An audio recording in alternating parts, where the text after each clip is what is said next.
April 27, 2011 was one of the worst tornado days in history. And if you know anything about it, you know it was horrible.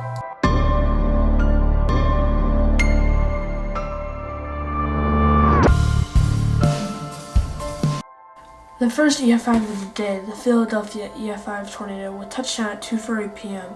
and produce some of the most severe ground scouring I have ever seen, producing up to 2 feet deep of ground scouring. It also ripped asphalt off of roads. There were 3 fatalities recorded with this tornado, unfortunately. The estimated peak winds was 205 miles an hour and did $1.1 million in damages. And it traveled for 28 miles and was 900 yards wide, or about a quarter of a mile wide. The tornado was pretty strong. It was probably one of the strongest ever recorded due to the damage it did. The Phil Campbell-Hackleberg tornado was a very strong tornado as well on April 27, 2011. The Phil Campbell-Hackleberg EF5 was 1.25 miles wide and tracked for 132 miles. Because of the distance it tracked, it is possible that the tornado recycled and is what caused it to track for so long. Unfortunately, there were 71 people who died in that tornado. It had an estimated peak winds of greater than 210 miles an hour and was the longest tracking tornado of the day. Due to the width, the length, and the duration of the tornado track, along with the amount of footage there is the reason it was so much more notable than the Rainsville EF5.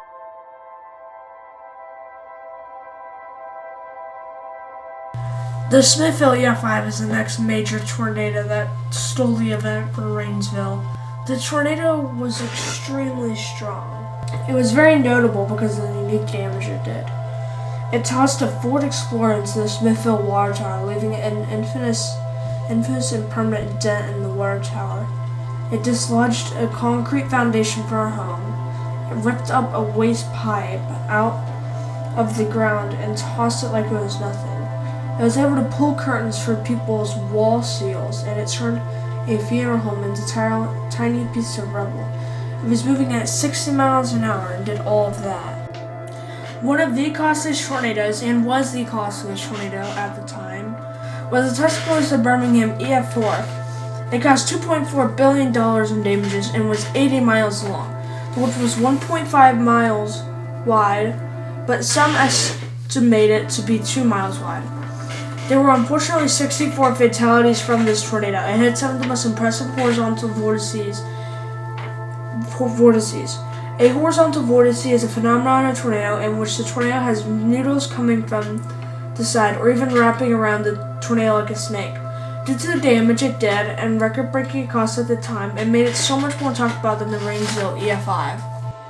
The Rainsville EF4 was the strongest tornado in Georgia history. It unfortunately killed 20 people and tracked for 48 miles. It was 800 yards wide and was the same supercell that formed Rainsville EF5.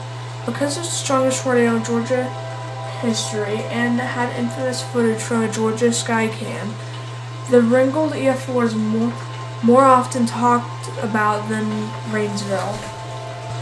At 6:22 p.m., the Rainsville tornado would touch down as it came off an invisible vortex. Soon after it touched down, it had started to get tentacle-like vortices. But this indicator was because of the heavy amount of shear. A young photographer recorded the tornado heading towards her and captured some of the best footage of the tornado. She captured the iconic Dead Man Walking tornado. Also, a man from Plainview, Alabama, captured the tornado strengthening from EF2 tornado with no vortices to over 5 vortices and EF5 strength in under 30 seconds. The Rainsville tornado impacted a school, which tossed its school bus and only left a chassis completely deformed beyond recognition. Some of the most impressive damage must be the most severe damage ever done by a tornado. A well-built stone